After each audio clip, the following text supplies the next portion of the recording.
Welcome back to our YouTube channel, The Book Digest. In today's episode, we're diving into a powerful and practical summary of The War of Art by Steven Pressfield. This book is an absolute game changer for anyone who's ever battled that urge to procrastinate when you're facing a big, important project. Oh yeah, you know the feeling, right? You've got this world-changing novel to write, a business to launch, or a new skill you're dying to learn. But somehow, organizing your sock drawers suddenly feels like the most urgent task in the entire universe. Well, Pressfield argues this isn't just you being lazy. Nope, it's a battle against a very specific and very real enemy.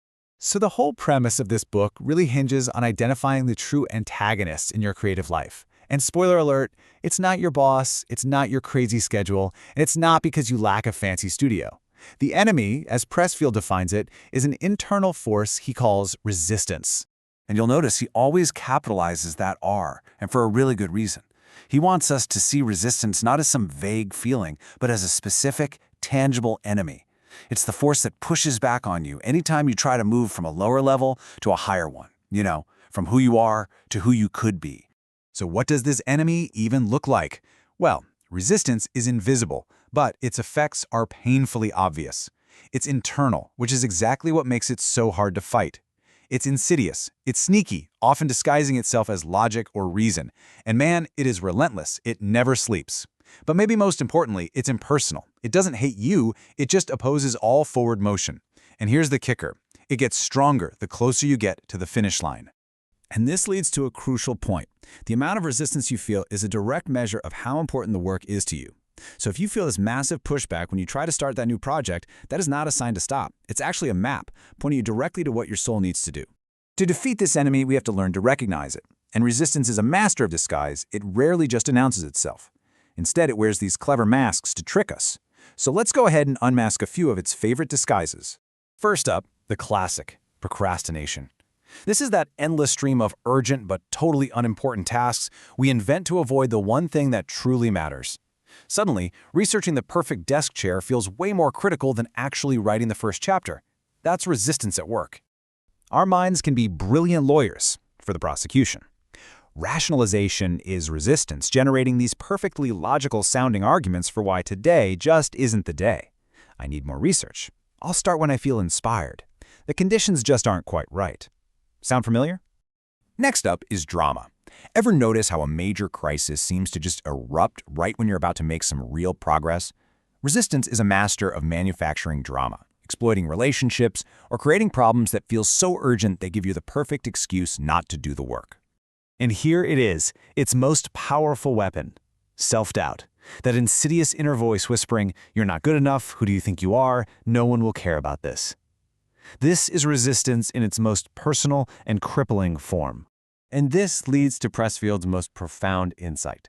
That crushing self-doubt, that paralyzing fear, it is not a stop sign. It's a green light. It's a compass pointing you directly toward the work you most need to be doing. So now that we've identified the enemy, how in the world do we fight back? Pressfield's answer is simple. We must stop acting like amateurs and start acting like professionals. This single shift in mindset is the weapon we forge to defeat resistance. This comparison right here is the heart of the solution. The amateur is a total slave to resistance. They only work when they feel inspired. The professional, on the other hand, shows up no matter what. They don't wait for inspiration to strike. They know that inspiration is a result of starting the work. It's a fundamental shift from being ruled by your moods to being guided by discipline. So how do you become a pro? It's not about getting paid, it's all about your mindset. You show up every single day. You understand that mastery takes time. You create a routine, a sacred time and space just for your work. You detach from the outcome, knowing your job is just to do the work, not control how it's received, and you accept zero excuses, especially from yourself. This is the professional's secret weapon. While the amateur waits for the fear to just disappear, the professional learns to act in the presence of fear. They feel it, they acknowledge it, and then they sit down and do the work anyway. The fear becomes a compass, pointing them toward the most important thing they can do. So far, we've talked about this as a battle. But Pressfield takes it a step further. In the final section of the book, he reframes the entire quest, asking us to consider the deeper why behind our work. Now, this might sound a bit mystical, but stick with me. Pressfield believes that our best ideas don't come from us. They come through us. Our job as professionals isn't just to generate things from scratch, but to be disciplined enough to receive the inspiration that's waiting to be brought into the world. This leads to a critical distinction. Are you working from a hierarchical orientation, seeking external validation like praise, likes, and status? If so, you're handing power over to resistance because your motivation depends on things you can't control. Or are you territorial, finding the reward in the work itself, in mastering your own domain? The professional is territorial. For them, the work is its own reward. This brings us to a core idea. You can't chase success directly. It's a shadow. You can only chase the work.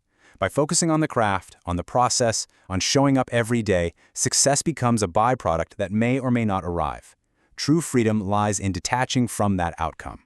So, after all the analysis of resistance and the professional mindset, the entire message of this powerful book boils down to this one simple, yet incredibly difficult command. Do the work. That's the only thing that matters. That's the only thing that defeats resistance. Ultimately, this isn't just theory. It's a call to action. Resistance will be there tomorrow morning when your alarm goes off, ready with 1,000 good reasons to hit snooze and put off your calling for another day.